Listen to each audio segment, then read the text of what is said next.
Hello everyone, today we're going to learn how to take hand-drawn line artwork and prepare it so that it can be edited in Photoshop. Our first step in digitizing our hand-drawn artwork and working on it in Photoshop is, of course, to scan it. You can also photograph it. I find scanning, you get better results, but with a high enough resolution photograph, you can work with that too. You'll notice that this is a fairly clean drawing, but when we zoom in, you see that there's all sorts of artifacts. There's smudges, there's pencil lines, and other imperfections, and we want to get rid of all of that. We have to clean up our image. So we go here to our layer section, and in the bottom of our layer window, we have this little half black, half white circle. We click on that and we choose levels. When you get the levels, you'll find a slider, black, gray, and white. Ignore the bottom slider. We're going to be working with these. These help us make the darks darker and the whites whiter. Okay, what we do is we start by bringing in the black. That makes the black lines darker, as you can see. Not too far. Then we grab the gray, and this deals with a lot of the gray colors, the gray tones in the drawing. We slide it towards the black.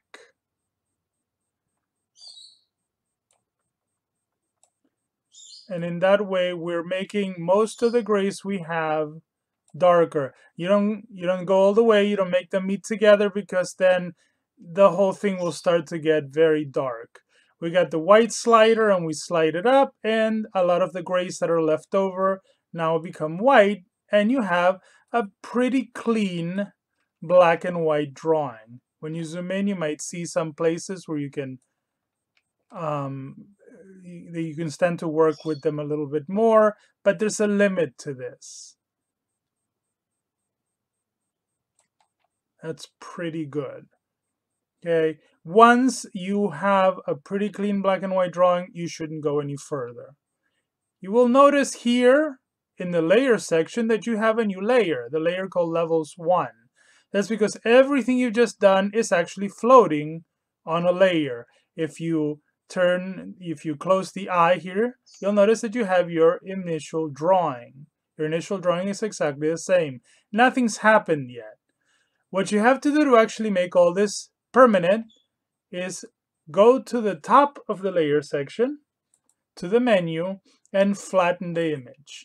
That makes all the changes you've just made permanent.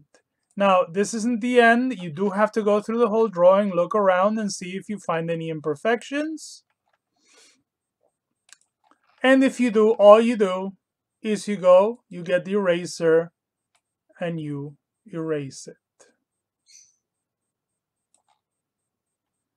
You do want to make sure your background is white.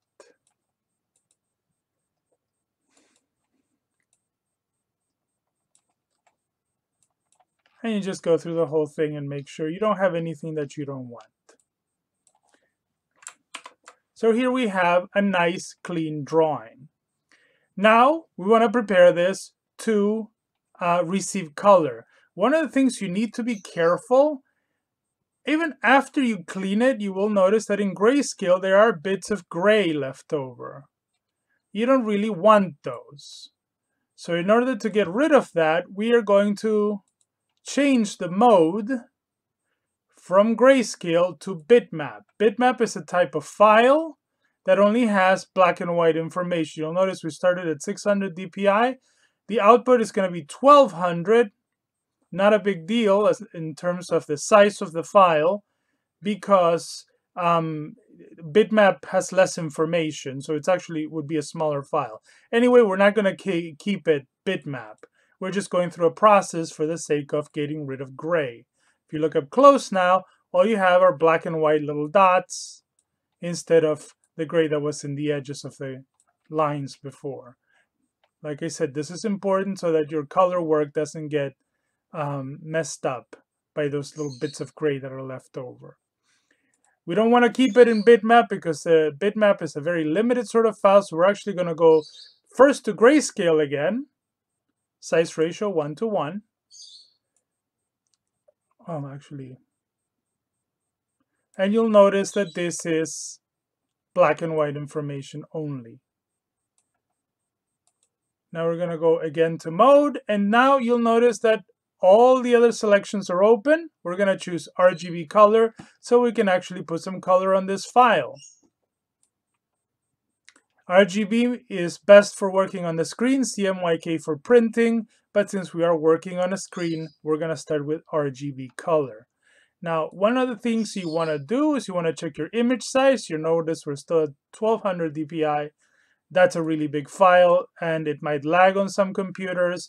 So we're going to go bring it right back down to 600 dpi. Make sure you don't forget this, otherwise you're going to find yourself having to wait on your computer to actually do things like select.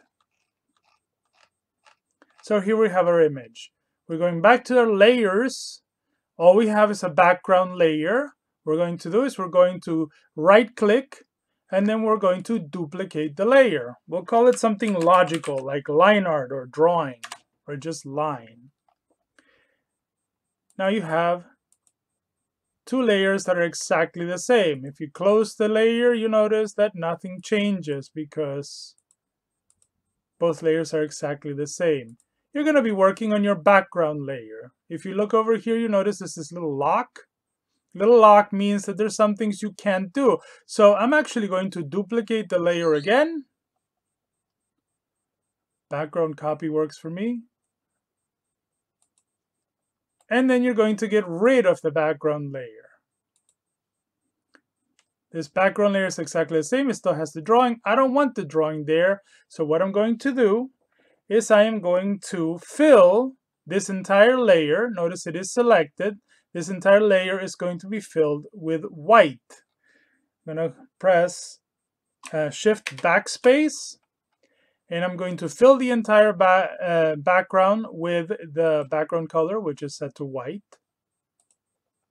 And now I have no picture back there. There's also one other thing we have to worry about, though. Because right now, let's say I pick a color here, such as a nice brown, and I color, nothing happens. Actually, it did happen, but in the background layer. You just can't see it because the line is blocking it. The line layer is opaque. What we have to do here is we have to change normal quality for the layer to multiply. Multiply means that everything that's white becomes transparent.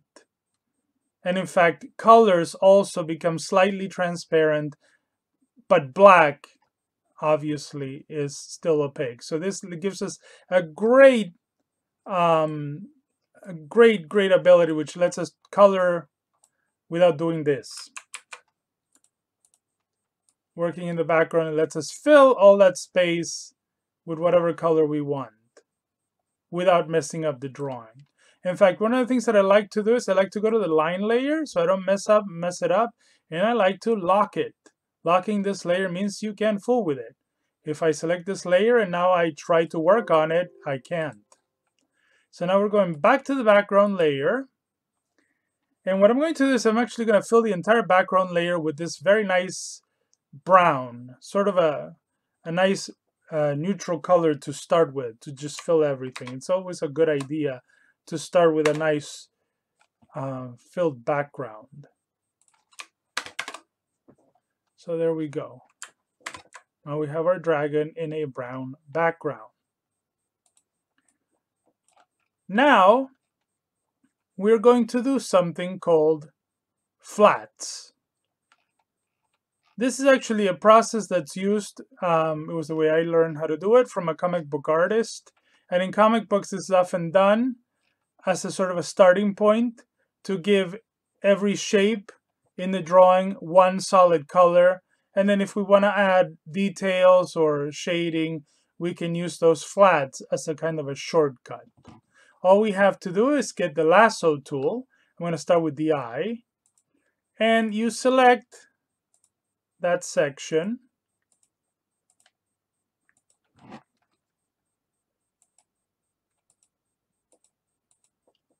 And once you have selected that section, You choose whatever color you want to fall in there. Let's say nice yellow. And then Shift, Backspace,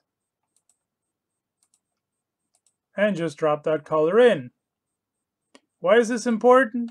Because let's say that I have not selected anything. I want to select this again. So now I'm free to actually get the magic wand and select that exact same section without having to bother to use the lasso tool. It takes a lot less time. So now I'm going to bit by bit select everything and drop a flat color on there. Okay, here we have a nicely colored in picture of the dragon with nothing but flats. You notice this is all flat color. And if I go over to the line art section and I turn it off, you can see that this is just a bunch of flat colors without detail.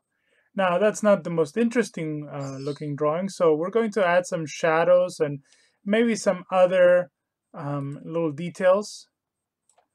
Okay, but having the flat section is actually a very good shortcut, as I showed you before, because now I can take the magic wand, I can select the eye, I can select the body, I can select the teeth.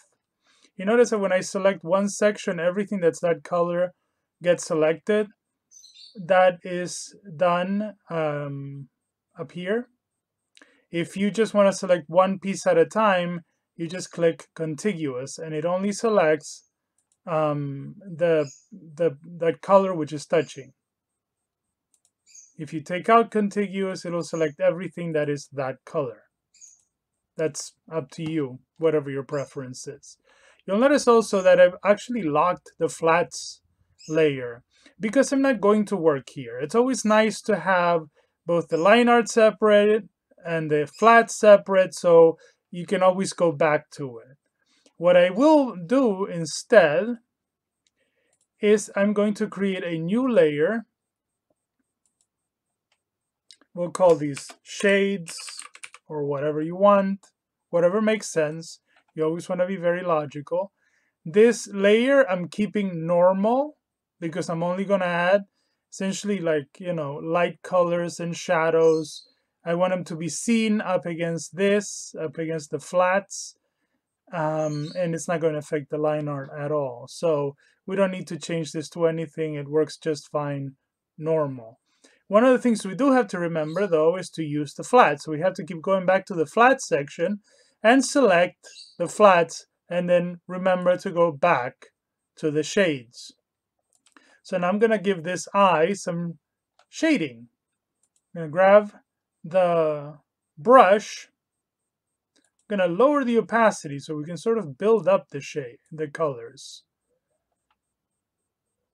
I'm going to select something darker, something nicer for shadows. Make the eye look a little round. And again, this is one of the reasons why I want to make flats, because I can easily select this section and now I can just add colors without worrying about the green, without affecting the green.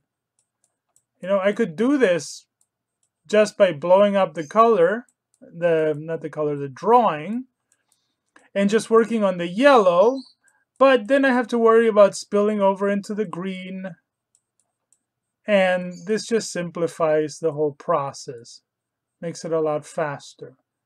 There are many people who just paint on Photoshop, straight on, especially if you have a tablet, but in some cases, this, especially when you do line art drawings, this actually works nicer.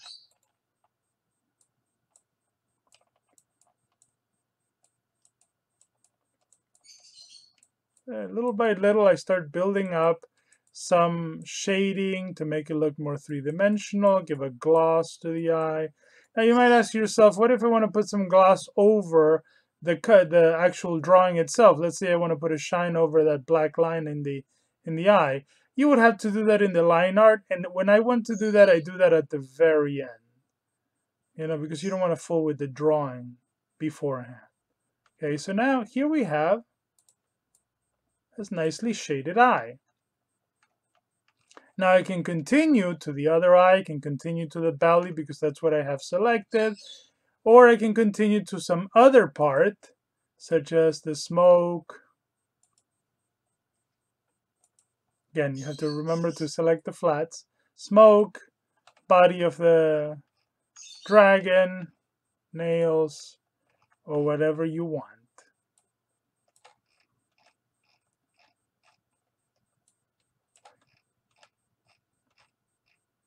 Okay, so now I'm going to go on to the rest of the drawing, little by little. Again, I won't bore you with that whole process. And here we have the finished piece. Here's the dragon with shadows, shades, and shadows everywhere, and highlights and whatnot.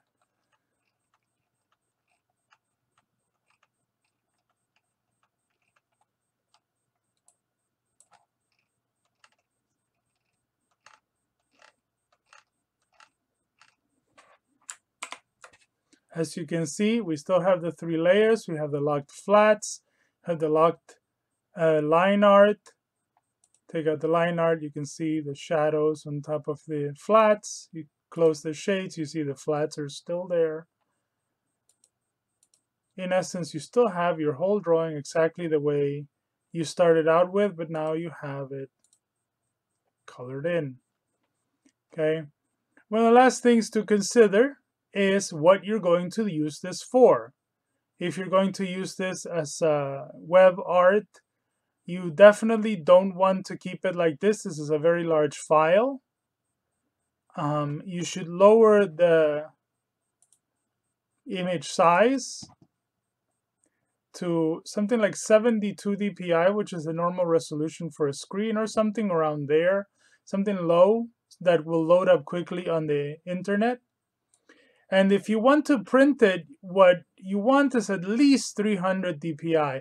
You can go for more depending on the printing, but 300 is usually a good resolution for printed work, especially simple printed work such as this. There's not a lot of complex painting here. This is not a photograph. So 300 is usually pretty good. It's also a small enough file that it's easy to work with. But you can go for more. You can keep it at the 600 dpi we started with. But basically, this is it. You can go however complex you want with this thing, or however simple. You could actually keep it at flats or use a couple of different colors. And there you go. This is a very simple way to approach using hand-drawn artwork in Photoshop.